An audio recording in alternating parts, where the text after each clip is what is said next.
adverts have always mirrored life and society. I can give you what you want. The world that children grow up in these days is a complicated and a sophisticated one. They live in a consumer society and they grow up into it at a very, very early age. Toys. We love them. Kids can't get enough of them. And it never stops. From the cradle to the grave, toys are us. I remember being obsessed by Lego when I was a kid and having a huge cardboard box full of the stuff. And adverts act as the not-so-subtle lure to entrap young and open minds into that age-old con about getting what you want. A child will see a bright, shiny thing and immediately equate, if I had this, I would be happy. Every tool is deployed to get children salivating on demand and parents splashing the cash. I've experienced 15 years of Pester power. It absolutely exists. I experience it on an almost daily basis and it drives me insane. Today we're far removed from a world of simplicity and innocence, of let's pretend and plastic toys. You know, your Meccano's and your Airfixes and your kind of very painstaking making a model aeroplane with your dad over a period of 7 years. I mean, that's kind of gone. Offered an increasingly sophisticated virtual world, we've been seduced by the allure of an alternative reality. And now, it's not just the men and boys who take the bait. Yay! I love the Nintendo Wii.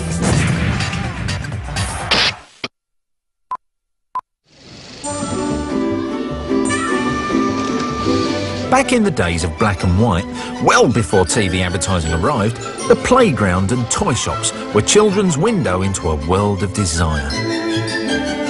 Before TV enticed us with so much more, it was always train sets for boys and dolls for girls. You know, you go back to the early 50s, into like the kids' playroom.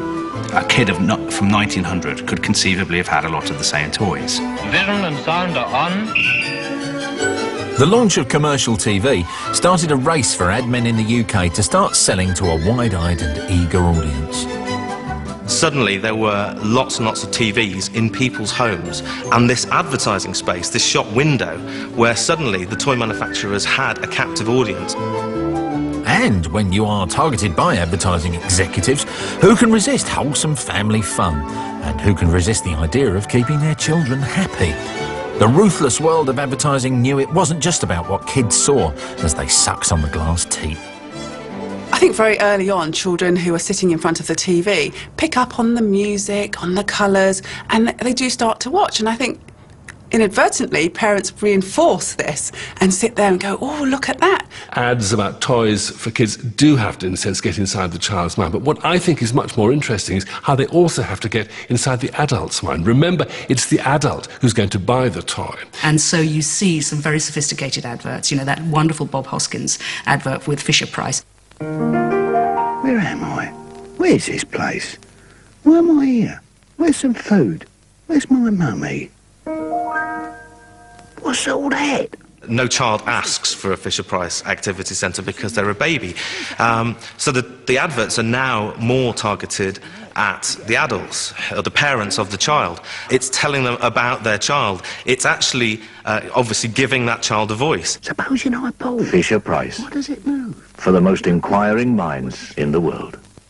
I think some advertising really taps into that bit of a parent which is so desperate to get it right. I mean, some of the adverts tell you that they're the best toys, they'll give you the brightest children. I mean, how could you resist buying them when you're watching your little ones in bed and you're being told, if you want your child to succeed, get this toy? Sam's so pleased with it, he thinks of it as his little teacher. To me, IQ Builders is fun and friendly learning. Quite a sophisticated technique to use because you're no longer marketing specifically at children, you're marketing at the parents. As children get older and start to develop their own decision-making skills, the ad men soon have them in their crosshairs, fully aware of what makes them tick and how to target their world. But the interesting thing about children, actually, as a market, is they're terribly literal, and they don't want a lot of sort of frills, if you like, around their advertising. They want to know precisely what the product is and what it does. And so actually the most effective sort of advertising for toys is demonstration. One product that does the demonstration thing very well is Scalextric. It's been a favourite for 50 years, but that doesn't mean there's not a real science and alchemy behind these ads. Prepare to be informed and seduced.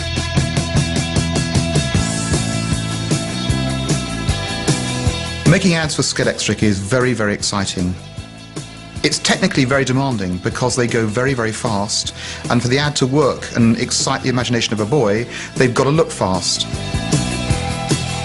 And of course, what boys also want to see more than anything is a crash, so you engineer crashes. And if you get the dramatic moment right, you know, the crash or the flying through the air over a bridge or whatever it might be, if you get that just right, that's the thing that'll clear the shelves of that product. With great cars like the March Ford and JPS Lotus, and the wide-track Rally Vinnies, and danger spots like the High Hop, Scalextric, the next best thing to real motor racing. Beyond the road rage and mayhem of the racetrack, there's another exploitable desire that one classic toy ad taps into. And it's what we all want, really. Complete control. All aboard! A Hornby commercial will be a slightly gentler thing than a Scalextric commercial. Hello, I'm Hornby size again. Morning. Now I can show you some more exciting things. The fantasy, of course, with train sets is that you are the controller. You are the person who owns that world. And so it's all about a world in miniature. Bit of trouble then? Just hang on to that, will you, sunshine? Right, don't move a muscle. Hornby, use your imagination. And it's the same with girls. All the same tricks deployed, with a few minor adjustments. Right hand. For me, it was definitely Cindy. I ended up with at least 2 Cindy dolls, possibly 3 Cindy dolls. She water skied. She was an air hostess. She was all these wonderful things. And that's why I wanted her. And she had this fabulous hair that you could style. I think that when you're talking about advertising to girls, let's just say girls aged about 5 to 10, the audience are things like Barbie and Bratz and Cindy. It's the same as with advertising to boys. It's about understanding the fantasy world that they are in. And so you might have a cutaway shot that shows an ecstatic girl or a girl doing her own makeup or doing her own hair or whatever it might be. But you tend to leave the dolls to do most of the talking. With hair, you try and do what you might have done years ago on a Silverkin commercial, whereby you want that wonderful sort of wind-blown hair moment. And that sort of thing is terribly important, that little emotional trigger for girls.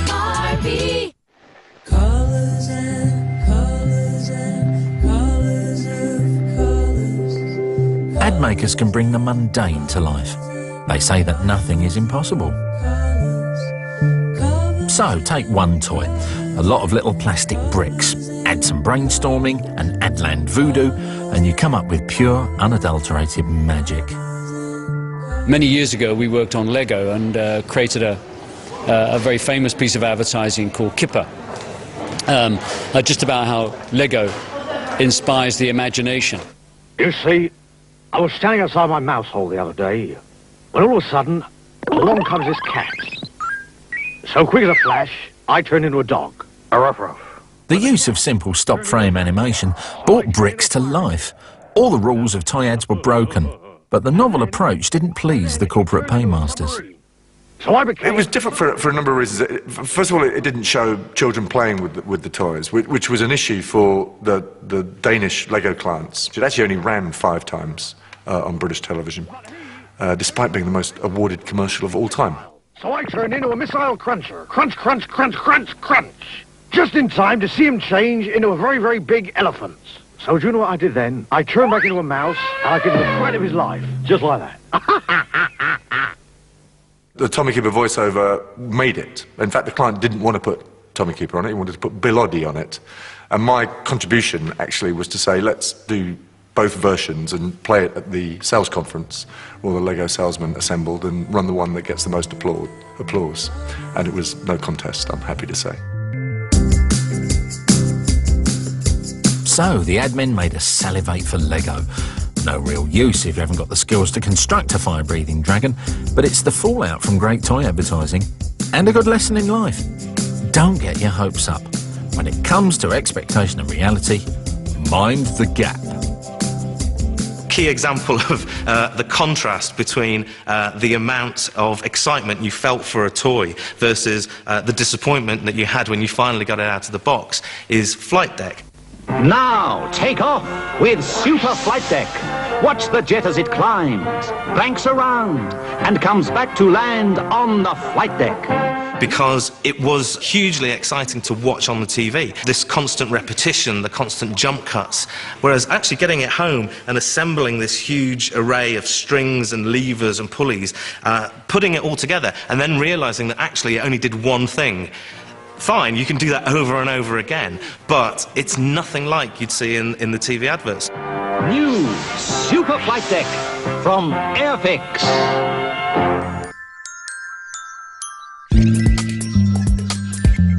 We know that admin can unlock our heads and fill them with desire, and it starts very early. Just after we stop wetting ourselves and trying to chew everything in sight, the colourful shapes and loud noises on TV start to make sense. Children begin to understand what advertisements are from about the age of 4 onwards. They are fully knowledgeable that advertisements are there, commercials are there to sell them products, to make things attractive to them. It's the Play-Doh Mop Tops. A child will see a bright, shiny thing with a child, playing with it, looking happy, and immediately, even that real toddler can equate, wow, if I had that, I would be as happy as that child too. The ads come on approximately, it feels like every bloody 2 minutes, but it's probably about every 12 minutes. And they are swirly, and they are pink, and they are sparkly, and the toys look really, really cool, and it just starts a process where, my daughter is 3 and is familiar with all of those ads and is familiar with all of the things she wants that she's seen on television. The same adverts are repeated again and again and again. Each time telling my child they really do need this toy. If they don't have it, it's going to be the end of the world. If they don't have it, I'm not such a great parent. And kids are obviously very suggestible. They don't have the critical faculties that their parents will have. So they're a very fertile ground for advertisers. And what you get reports in the early 60s of kids in the playgrounds who are kind of exchanging information about TV ads they've seen for toys and then putting pressure on their parents and all the rest of it. And it becomes quite a big worry for kind of consumer groups and for parents who think that, their children's minds are basically being contaminated. Why not ask your mum and dad to bring home a Walls family brick? Mum got this from the grocer. Your mum ought to do the same. Why not ask her? Advertisers are constantly being accused of encouraging pester power, but actually it's specifically banned under the advertising rules. You can't say, get your mum to buy this when she goes down to the shops. Don't forget the fruit gums, mum. Classic advertising slogan from the 50s. Not on. Don't forget my fruit gums, Mum. I just love those fruit gums, Mum. Roundtree's fruit gums, Mum. There's no creativity in showing kids moaning at their mums, and such blatant hard sell is forbidden now. But rules are there to be broken. You simply can't contain admin when it comes to producing desire, as this Action Man advert from the 70s shows. Up in the mountains, down in the jungle, he drops from the skies. I was particularly attracted to those toys where you could create your own little narrative world. So the ideas of Action Man and Star Wars, the model figures, where the purpose of the toy really wasn't just to own one thing, it was to own a massive collection of as much stuff as possible and all the accessories that would go with them. The chase is on. Action Man checks out underwater in the Seawolf, the action team submarine that actually dives and surfaces. No luck. The Action Man ads were very evocative. They were like mini films, where you had the guy on secret missions crawling through the undergrowth, just some plastic bloke, but when you were a kid you thought, wow, this is great, I want to get involved in a bit of that. That'll flush him up. So you have something like, they'll have the capture copter, you'll have Action Man himself, you'll have the Intruder, you'll have Tom Stone, you'll have Atomic Man, all of which are required for that part of that narrative. So as a consequence, when that burden, if you like, is passed on to the child, who's saying, well, I want to recreate that, I want to play like that, and they're asking their parents for something, they're actually asking them for about 6 or 7 toys. Yet again, parents can't compete in the face of such a slick targeting operation. But toy ads can also adopt a far more political role. And you can't fault the ad men on this one. Society's to blame. Children who see anything attractive will say, I want that. And that gets into the whole area of parenting. And there are lots of things that you see walking around the street that you want. There are things that your mates have at school that you want. But you can't have everything that you want. Isn't that a terribly important consumer lesson that we all have to learn?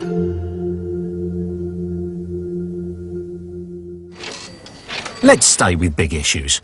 We don't always get what we want, okay. But on a more important level, some toy ads have a hidden agenda to keep boys from wearing dresses and girls firmly in the passenger seat. If you're a child, everything in your life is pretty much based around preparing you for the role you're expected to assume later in life, which is strongly based on your gender. So, you know, the lessons you're taught at school, the reading books you're given. So girls had dolls, boys had Scalextric cars, they had Meccano, all those kind of things. And you acquired skills that were very carefully gendered. I'm cooking something very special, a la carte, just for the two of us. There's quite a lot going on in the a la carte kitchen advert. It centres on her for the most part until the very end. Only then does an adult break into that little fantasy that's going on. But that adult is a male parent. So there you have a girl making dinner for a boy. Wake up, Daddy, breakfast ready. And there's no presence of mummy in the advert, which I think says a lot about the gender role being conveyed by these adverts. Flying attack squadrons off his carrier deck. Counting down to blast off for the moon. To a boy and his Meccano, all things are possible. A boy and his Meccano is a boy living in a man's world. So what does a brief analysis of social theory and a dip into gender studies tell us? Girls' toys are rubbish. My favourite toy when I was growing up was Action Man. I was always trying to borrow my brother's Action Man. He had the one with the gripping hands and eagle eyes, which I thought was fantastic. No one really bought me dolls because I just didn't really get it. All that I know is that if I was put in a room with either a Scalextric or a doll, there's no question I would choose the Scalextric, and I think actually lots of girls would make that choice too. You would often come home, if you're an older brother, and find that Action Man had been seconded to family duties with Barbie. Similarly, Barbie would often find herself tortured by the Gestapo, leading to tears and tantrums and all kinds of problems at home. I think there's a very interesting divergence then between what we know happens, which is girls want to play with boys' toys, and what the ads are actually telling girls and therefore their mothers and perhaps their fathers too, as what they ought to want. They ought to want to learn nurturing skills. They ought to want to learn domestic skills. They shouldn't be out running wild in woods with boys. Working 9 to 5, what service and devotion, with petite 990, I'm gonna get promotion. It comes down to the parents and the notion of the family unit. You try and buy an excellent toy like a miniature Dyson for a boy of a family, say your nephew, and it's the parents really who object to it. 9 to 5, Parents, they just can't get it right. While they wrestle to keep children on the right path, along comes another boost to the ad industry, the TV tie-in. TV and Adland working hand in hand to infect kids with a double dose of the gimmies. Shame on you, Auntie Beeb. We want Muffin, Muffin the Mule. Muffin the Mule comes to mind immediately, this little character, string puppet that bounced around on top of this lady's piano. That was very popular, and lots of toys were made featuring Muffin the Mule. From outer space, the famous TARDIS brings Time Lord, Doctor Who. If you're talking about Doctor Who merchandise, yes, I mean, the programme is the ad.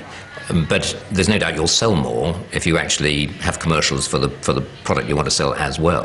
Doctor Who, Leela, the fearful inhabitants of outer space, and the TARDIS. From Dennis Fisher. Fantastic. $6 Million Man as well. Colonel Steve Austin is the $6 Million Man. They had the arm that rolled up with the bionic arm underneath.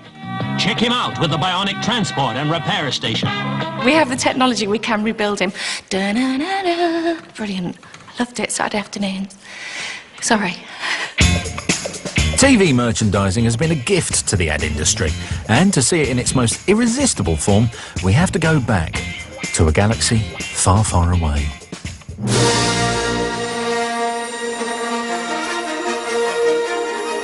Star Wars, which already had a massive influence on the film industry, had a massive knock-on effect on other entertainment industries, including the toy industry. The year is 1978, and Palatoy bring you Star Wars. TV ad makers were quick to offer kids the chance to recreate their own Star Wars world. Only you can create your own Star Wars. Death Star, vehicles, figures, all sold separately. May the Force be with you. It was the fact that it had Star Wars plastered on it that made you want to have it. You tell any child that there's a massive collection out there and that no matter what, they'll never own everything. They will use everything in their power and in their pocket money to prove you wrong. Star Wars heralded a flood of tie-in toys. But what followed in the era that said greed is good was just raw and unflinching hard sell. A combination of ads, cartoons and films were the weapons deployed to create one cultural phenomenon: Transformers. New Transformers are here! Our master, Optimus Prime, greatest leader of his time! Optimus Prime's back! The trucks into robot toys were instant market leaders, and there was also a fail-safe plan hatched in a boardroom to keep the demand high: reinvention. The Transformers film in the 80s was a cartoon series and was actually just an excuse for the manufacturers to kill off a lot of the familiar known names in that toy range and reintroduce a whole lot more to manufacture a whole new set.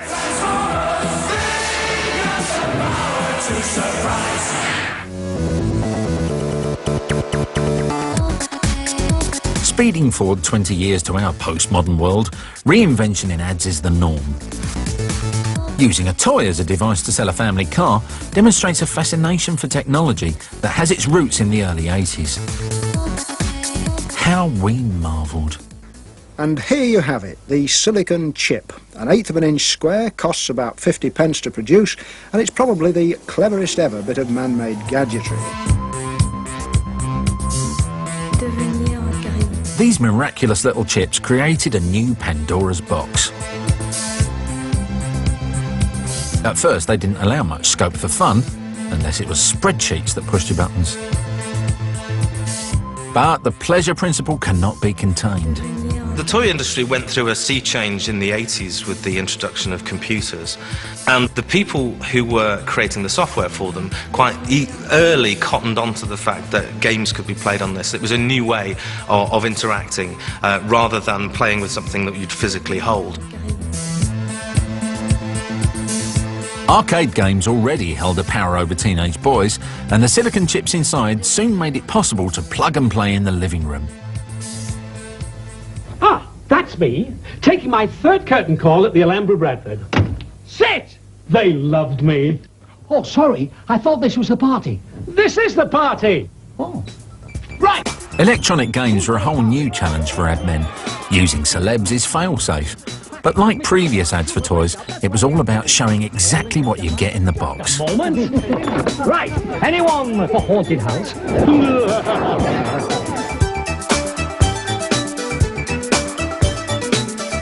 Most advertising in that category at the time were just showed games footage and were very basic and very demonstrative of the games and and what was on offer technically what was on offer at the time.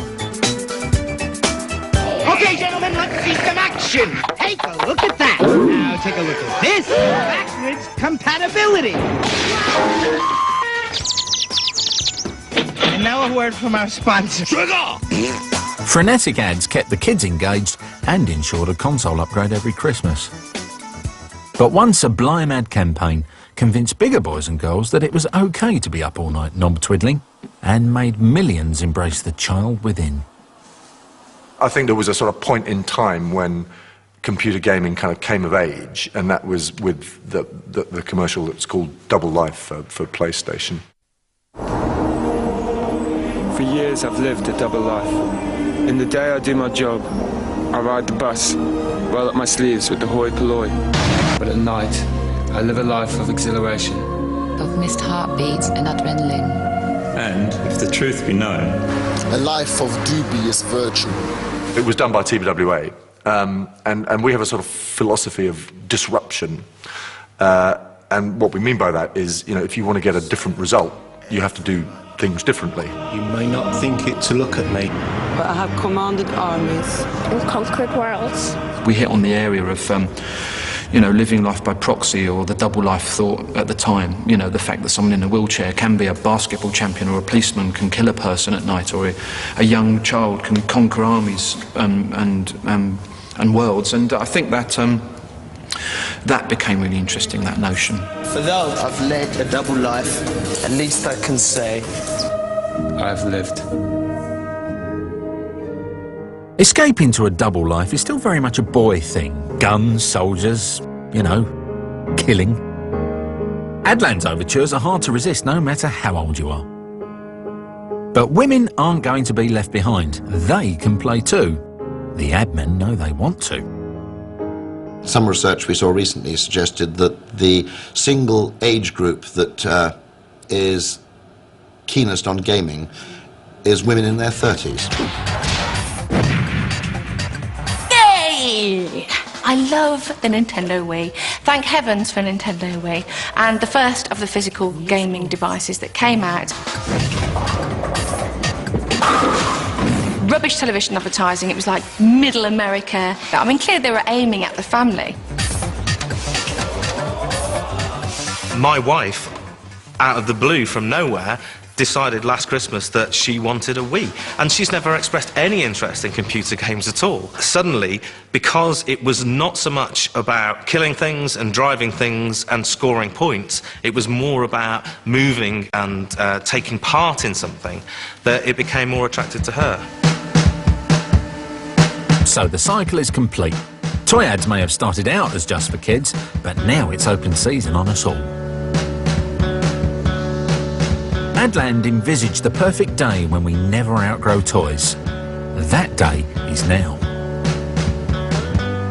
We might run the risk of missing out on the bigger game of life, but we keep on playing and playing, and wouldn't you know, they made an ad which says just that. We did a particularly daring piece of communication about life from birth to death.